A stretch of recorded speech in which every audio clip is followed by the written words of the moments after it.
Okay, so this is the second part of this masterclass. So what we have done in the part A of this masterclass is trying to set up the psychology for success, psychology for exam success. So what you need to set, we talked about the brain, we talked about the mind, we talked about your perception, setting goals, and all of that. So once you have now done that, this is the actual work. The actual work here is to execute the plan. It is not enough for you to have visualized the goal that, okay, you are going to score 390 in JAMB, and then you are going to study that, you are studying that course of your dream in the university of your dream. You have to now get to work. If wishes were horses, beggars would ride. If wishes were horses, beggars will ride. It is only a wish if you have a goal without a deadline, without an actionable plan that you are putting to work daily. That goal will eventually end up like a wish. That goal of you saying that you have 390 in JAMB and you study the course of your dream without any action, you won't wake up tomorrow and you will suddenly score 390. Nobody scores. Go and ask anyone that has ever scored an high mark in JAMB. They did not do it by luck. It didn't happen to them by chance. It happened to them by intentional practice. Intentional practice. You know that we said that in the beginning. Intentionality. And intentionality can be what? Can be learned. So execution is everything about turning your intentions into success. Let me remind you of a powerful truth. 1,000 intentions are not as powerful as one action. So planning without execution is self-deception. From this point, we move from thinking to doing. Your success in the UTME JAMB exam hinges not on what you plan, but on what you actually accomplish. Now, this is the first strategy to begin with. Smart timetables work better. So most students fail because their timetable is unrealistic. Studying all day does not guarantee effective learning. 2 to 4 focused hours daily consistently outperform 10 distracted hours. Your study timetable must align with your energy levels and focus capabilities, not just your aspirations. So it is not about you say that, okay, so the strategy now is I'm going to be reading every day. No, no, no. You will run out. You will run out of the zeal and the energy to be able to do that. So it is even if it is 2 hours daily, you are able to stay with, and you know that okay, every day 2 hours, you have focus on distracted study. It is better than you saying you are studying for 10 hours. Many students will be like, you'll be asking some students, hope you are studying. Say, I study for 10 hours daily. It's a lie. You realize that in that 10 hours, they will press phone, they will hear music, they will go on YouTube, they will go and check Instagram videos, they will be like, and they are studying. How do you expect to retain and recall that information when you are distracted all through? So you need to set up your timetable in a way that aligns with your strength and not your weakness. It must align with your strength and not your weakness. So the next thing again is the Pomodoro technique. Study with focus, not fatigue. So this is how this actually works. You have 25 minutes focus study. So you commit to intense concentration on one subject. Now, let me quickly say this. When you are setting up your timetable, it is better that you set your timetable based on, the subject that you're actually aligning. You can set up the subject that you know you are struggling with in the times when you know your brain is more refreshing and active, maybe in the morning. You can put all those kind of subjects that are hard in the morning, and then maybe the ones that are easier for you maybe towards the afternoon. So but the goal is set the timetable according to your strength. Set up a timetable that you'll be happy and you'll be comfortable applying. So after you have set up your timetable, now you are doing the actual reading. So let's say you want to read biology, for instance. Now, so you pick a topic in biology, maybe cell, and then you begin on that particular topic for 25 minutes undistracted. Then after 25 minutes, go for 5 minutes short break. And then you come again. So you repeat this cycle 4 times. So that means you do focus study for 25 minutes times 4. That is 100 minutes. And then you go for short break for 5 times 4. That is 20 minutes. So how many minutes do we have in total? That's 120 minutes. That's 2 hours of intentional reading. Your body will not even feel it that you have studied for 2 hours, because you are having an intentional 5 minutes break in between. I actually was watching a video online of the student that scored, I think, about 316 JAMB, and the student credited his success to being able to have that mark to applying this particular strategy. So you may want to try this. So immediately after you have repeated 4 cycles, the next thing is 50 to 30 minutes long break. So recharge fully before the next study block. This method trains focus and prevents burnout, making it perfect for CBT exams like JAMB. It ensures sustained productivity without overwhelming your brain. So you don't want to overwhelm yourself. You want to enjoy, like I said earlier, you want to enjoy this learning process. You want to take it at your own pace. So relax, calm down. You are going to enjoy this. Tell yourself that I'm going to enjoy this, and you will really enjoy it. Now, the technique in you being able to recall what you are studying, the first technique here is active recall. This is best for JAMB. You read the topic thoroughly, following the Pomodoro technique I've explained earlier. You close your book or your notes, and you actively recall everything that you remember. And then after you are now, don't try and punish yourself if maybe when you read a particular topic, you close your book and you are trying to recall it and you didn't get it. Remember what you said in the first in the beginning. Forgetting does not mean you have failed. It only means you need to revise more. So there is nothing wrong with you going over the material again. The more you go over the material, the more you revise and review, the more you strengthen the pathway, and the more it's easier for that information to move from the short-term memory to the what? To the long-term memory. So don't kill yourself for forgetting. Don't say that, oh, I don't even know what is wrong with me. And this is the reason why I don't enjoy reading. I will read something I'm not remember. No, you don't want to do that. Remember, your mind remembers what it hears consistently. So you go back again, you study the topic thoroughly, you close your book, and then you try and recall everything that you remember. You do this over and over and over again for that particular topic until you have mastered it.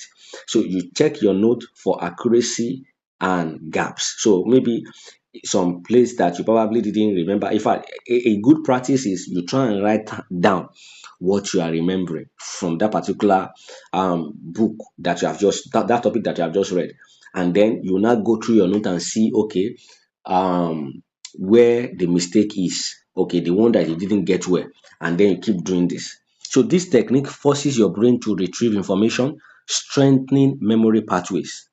JAM test recall under pressure, and this method explicitly trains you for that crucial skill, making information stick much more effectively than passive reading.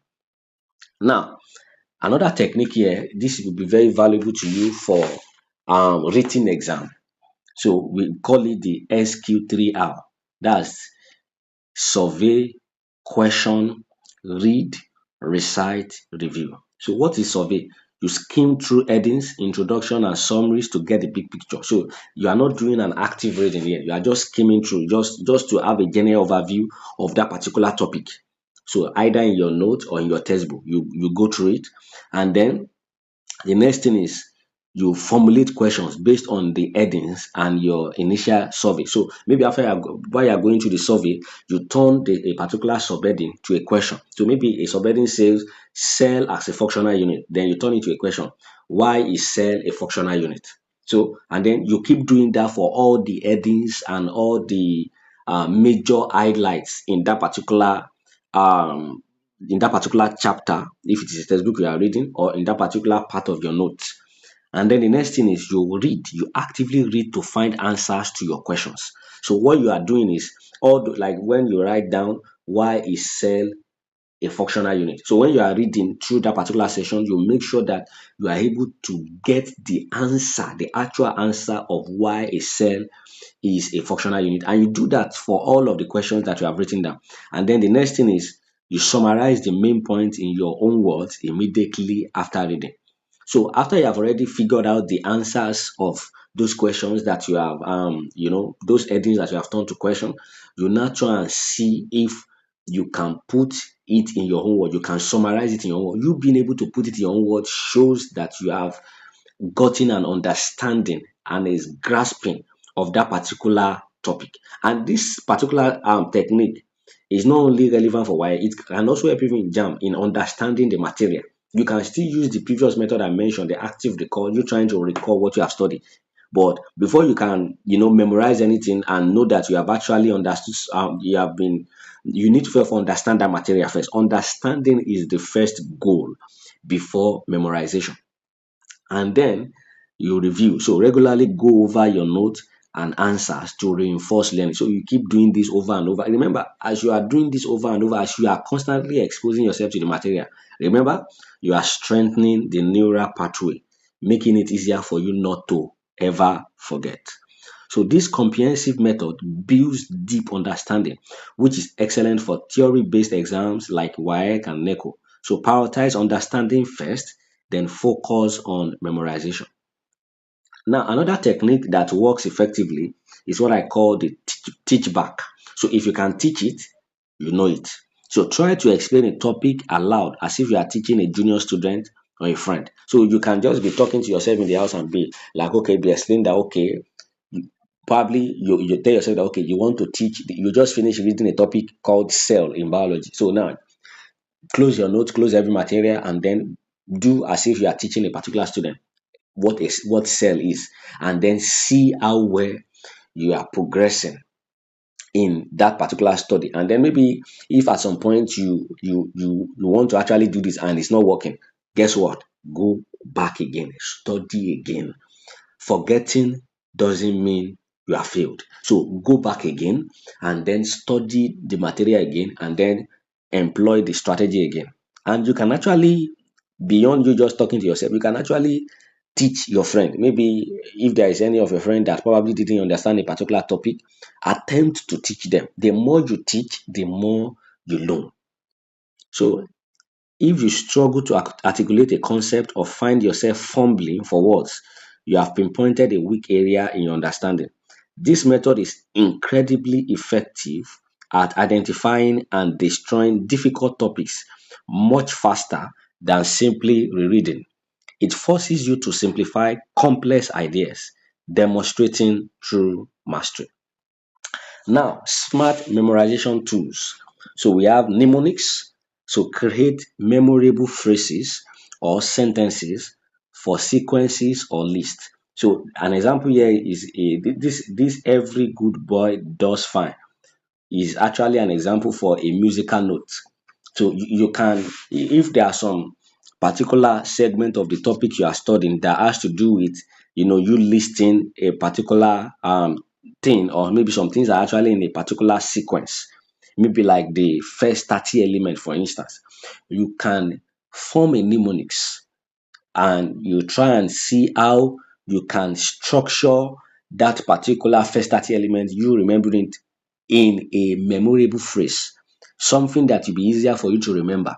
Remember that you need to understand first before you begin to employ this memorization technique. So that later on when you're in the exam, you just remember, okay, every good boy does fine. So remember, immediately you remember every good boy does fine. You remember that E stands for this, G stands for this, D stands for this, F stands for this. So that works always.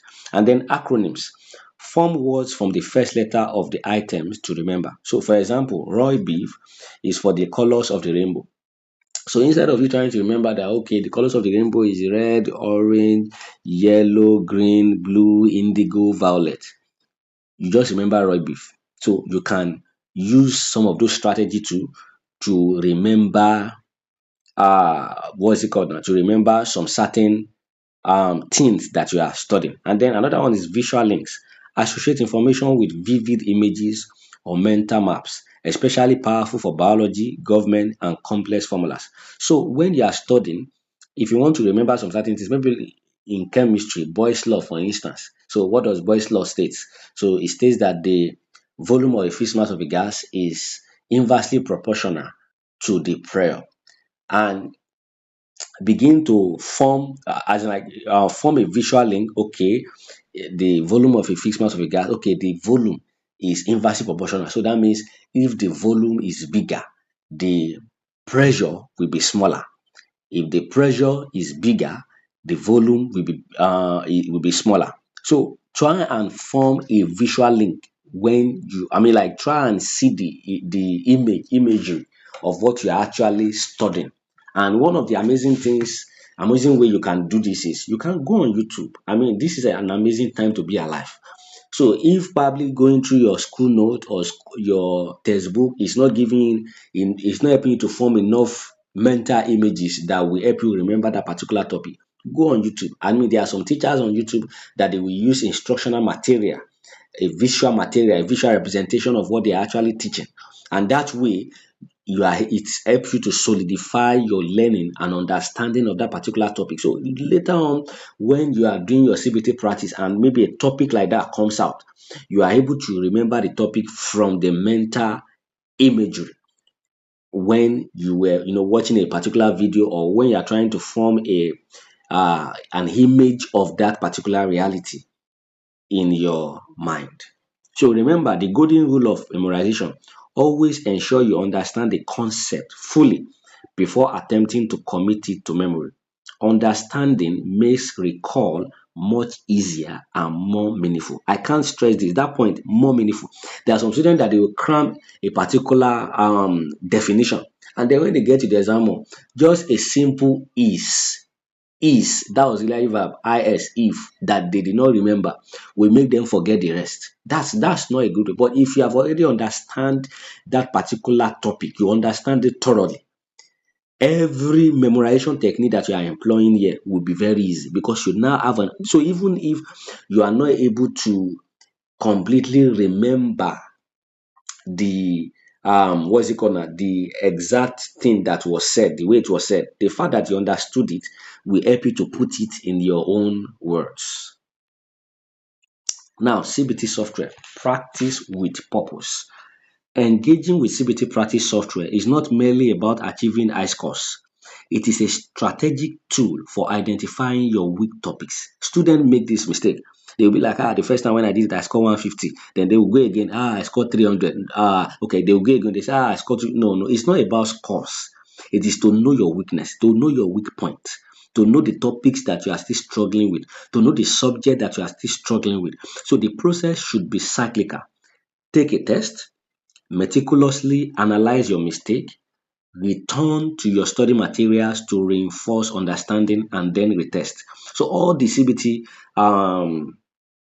software that I recommended, they are amazing in terms of, if when you are through with the exam, you can always go back and then check through the mistake you made, the ones that you missed, and they will explain there the reason why your answer was not the right answer, and the reason why this particular one is the right answer. They will explain it, and that way you are able to now understand that, okay, okay, this is the mistake you are making about this. So now the mistake you now make is now trying to memorize that particular answer, so that when you see it again, jam we we shock you, because they may not come up with the same question. It may still be the same topic, but they may ask it in a different way. So if you don't understand the general concept around that particular question based on the topic, you will miss it. So the moment you identify maybe a particular topic that they keep asking, so let's say in physics, they keep asking questions around reflection, reflection of waves, or refraction of waves, or maybe total internal reflection, something like that. So your don't make the mistake of trying to commit to memory that explanation that CBT has given you. Go to your textbook and study everything under waves.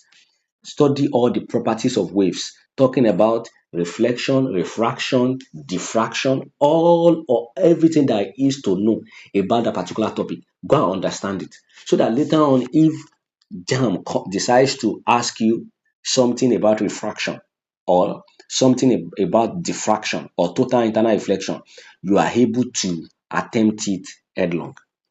So view your mistakes not as failures, but as invaluable direction, guiding you towards areas that require more attention and effort. Your study, you can't really know where you're having a weak point in. So it is when you do the CBT practice that you will just see your weak point. It will just be displayed in front of you already. So it is to identify your weak areas, not to be having high score and say, I score higher than you and be telling your friends. No, no, no, no, no. It is not about them. It is about you achieving your goal.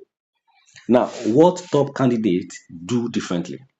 Weekly revision. So consistently review material to solidify learning. Don't just be reading without you at some point sitting down to recall. It is the recalling process that solidifies the pathway, that helps you to reinforce that understanding in your brain.